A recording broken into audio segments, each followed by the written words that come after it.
Hi guys, good morning. बहुत बहुत स्वागत आप सबका। Very warm welcome everyone. स्वागत है आपका 31 मई के करंट अफेयर्स में लाइव फ्रॉम पंजाब। आइए, तो ऐसा अलग अलग प्रांतों से अलग अलग पिन कोड लोकेशन से हम आपको करंट अफेयर्स कराते हैं। आइए, आपका बहुत बहुत स्वागत है और बहुत ही अमेजिंग से हमारी क्लास होगी। बहुत कुछ आपको सीखने को मिलेगा। आइए शुरू करते हैं। तो पहली न्यूज़ हमारी आज की आ रही है। डीआरडीओ ने फ्लाइट टेस्ट करा है रुद्रम 2 को जेट से। जेट कौन सा है भाई? ये सुखोई का MU-30। तो जेट के बारे में भी हम जानेंगे अभी, लेकिन हम ये जानते हैं पहले कि ये हुआ क्या है। ये रुद्रम में ऐसी खासियत क्या है। देखिए, रुद्रम एक ऐसी मिसाइल है जिसको कि आप जेट के ऊपर से आप सरफेस के ऊपर हमला कर सकते हैं, यानी आप एयर टू सरफेस हमला कर सकते हैं रुद्रम से। तो पहला पॉइंट तो हमने अच्छी चीज क्या देखी, ये हमें हेल्प करेगा एयर टू सरफेस जो हमको अटैक करने हैं, इसके लिए ये काफी कारगर है ये रुद्रम।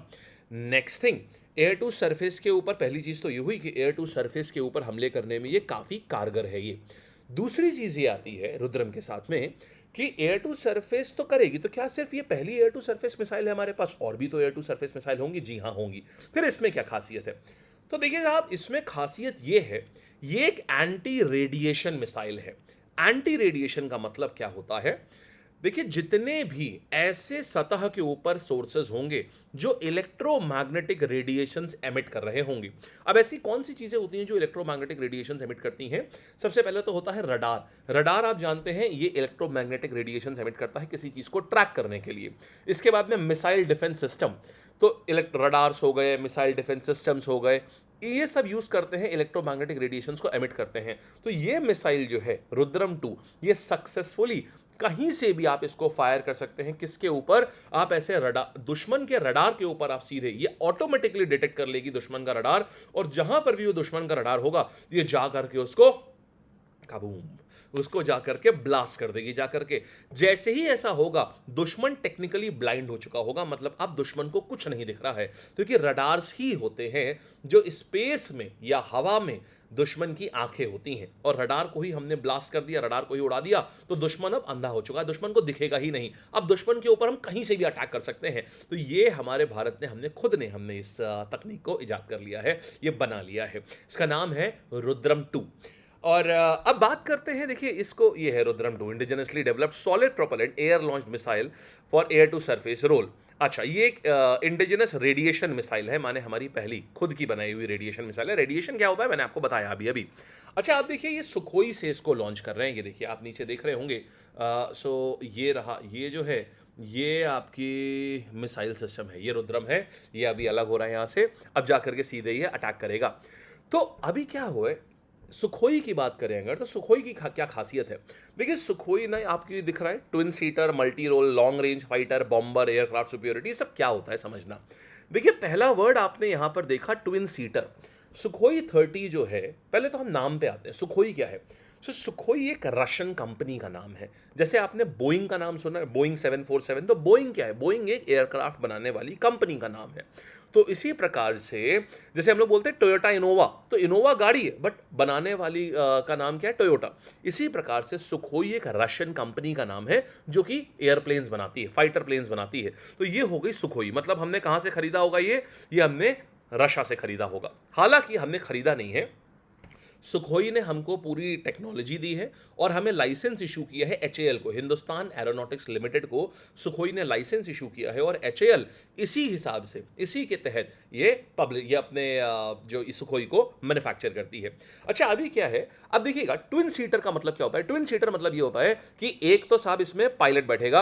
आप अगर देख पा रहे हो, अगर आप यहां पर देखें, यहां पर और यहां पर, तो आगे जो बैठा हुआ है, ये जो व्यक्ति है, ये पायलट है, और पीछे जो व्यक्ति बैठा हुआ है, इसको बोलते हैं वेपन सिस्टम ऑफिसर। ये होता है वेपन सिस्टम ऑफिसर। तो ट्विन सीटर एयरक्राफ्ट बहुत अच्छे होते हैं, क्योंकि इसमें एक आदमी पायलट सिर्फ फ्लाइंग पे फोकस करता है, और दूसरा व्यक्ति जो होता है वेपन सिस्टम ऑफिसर, वो सारा मिसाइल कब छोड़नी है, कहां छोड़नी है, सारी चीजें ये वेपन सिस्टम ऑफिसर डिटरमाइन करता है। तो एक ही टाइम पे फोकस्ड काम हो रहा होता है। फ्लाइंग वाला फ्लाइंग करेगा, वेपन सिस्टम ऑफिसर जो है वो वेपन सिस्टम से अटैक करेगा। फिर मल्टी रोल की बात करते हैं। मल्टी रोल का मतलब ये हो जाता है कि ये कॉम्बैट भी कर सकता है, आप इसको रिकॉनेसेंस, माने आप इसको जासूसी के लिए भी इस्तेमाल कर सकते हैं। लॉन्ग रेंज का मतलब क्या है? देखिए, एक बार में सुखोई जो है वो 3000 किलोमीटर की इसकी फ्लाइट होती है। एक बार में सुखोई जो है ये 3000 किलोमीटर की इसकी फ्लाइट होती है। 3000 किलोमीटर का मतलब समझिएगा, 3000 किलोमीटर का मतलब समझिएगा कि एक यहां से लेकर कन्याकुमारी एक बार में जम्मू कश्मीर से कन्याकुमारी जा सकता है। और भी इसके बाद भी समझिएगा, इसके बाद भी ये होता है कि ये हवा में ही एयर टू एयर रिफ्यूलिंग भी इसमें संभव है, मतलब इसकी रेंज को फर्दर और बढ़ाया जा सकता है। यानी दिल्ली से लेकर लाहौर तक कई राउंड मार सकता है, कई बार ऐसा बूम बूम बूम बूम करके आ सकता है। फिर बॉम्बर की बात हो रही है, एक वर्ड और देखिए इसमें बॉम्बर लिखा हुआ है। किसी भी एयरक्राफ्ट में जब बॉम्बर वर्ड है जो तो ऐड हो जाता है, इसका मतलब ये होता है कि इसके पास में ऐसे स्लॉट्स हैं। देखिए ये जो मिसाइल है ना, ये इसके नीचे स्लॉट में अटैच होते हैं, तो इसके पास ऐसे स्लॉट्स हैं कि ये काफी मल्टीपल मिसाइल्स इसको अपने में ले सकता है। तो बॉम्बर का मतलब ये होता है, समझ गए आप। मुझे उम्मीद है सुखोई के बारे में आपको पूरी जानकारी हो गई होगी, जितनी आपको रिक्वायरमेंट, एक एक बात आपने सुखोई के बारे में जान ली होगी, ठीक है। सो ये डेवलप बाय किसने डेवलप किया है? ये रशिया की सुखोई एविएशन सेंटर ने इसको डेवलप किया हुआ है, और मैन्युफैक्चर्ड बाय ये HAL जो है इसको मैन्युफैक्चर करता है। मैंने आपको बताया इस लाइसेंस के तहत इसको मैन्युफैक्चर किया जाता है। रेंज है इसकी 3000 किलोमीटर और स्पीड है इसकी मार्क 2 की इसकी स्पीड है। चलिए, तो डीआरडीओ की बात हमने पूरी देख ली। अच्छा, और भी देख लेते हैं अभी रिसेंटली डीआरडीओ न्यूज में क्यों था। डीआरडीओ ने एक चीज बनाई थी, लाइट जैकेट बनाई थी, bullet proof jacket BIS 6 level की, मतलब लेवल 6 एम्यूनेशन, मतलब जो स्नाइपर तक को झेल जाए ऐसी जैकेट बनाई थी हमने, इंडिजिनस अपनी खुद की बनाई हुई है। और दूसरा हमने एक टॉर्पीडो बनाया था, supersonic missile assisted release of torpedo, smart torpedo. इसके तहत क्या होता है कि पानी के अंदर जब भी आप टॉर्पीडो फायर करोगे ना, तो उसकी रेंज बहुत लिमिटेड रेंज होती है, क्योंकि पानी से उसको बहुत ज्यादा फ्रिक्शन मिलता है। इस वाले कंसेप्ट में क्या था, डीआरडीओ ने जो बनाया था, टॉर्पीडो को मिसाइल पे माउंट कर दिया। अब पानी के अंदर ही मिसाइल छोड़ी जाती है, मिसाइल बहुत क्लोज जाती है उस टारगेट के, और बहुत क्लोज जाकर के टॉर्पीडो फिर उससे अलग हो जाता है। तो इससे क्या हुआ, टॉर्पीडो की रेंज जो है वो बहुत ज्यादा बढ़ गई। तो अब ये है कि हमारा इससे जो हमारी नौसेना है वो भी इससे बहुत ज्यादा ताकतवर हो गई इससे। ये है आपका। चलिए सवाल देखिए इसके ऊपर कैसा आएगा, कौन सा air to surface air radiation missile है जिसको अभी अभी टेस्ट किया गया है। एक सवाल मैं आप सबके लिए रख रहा हूं, बताइएगा इसका उत्तर क्या है। ये सवाल आप सारे लोगों के लिए, ठीक है। चलिए, उम्मीद करते हैं आपको ये पूरी न्यूज़ समझ में आई होगी। क्या है इस न्यूज़ में, क्या है पूरी सुखोई की, सुखोई ने कैसे जीत ली है, इसके ऊपर सुखोई को क्या कंसेप्ट है, बताइएगा जरूर। आपको सब समझ में आया, कुछ भी बचा हुआ हो तो नीचे कमेंट सेक्शन में जरूर से बताइएगा। Thank you so much.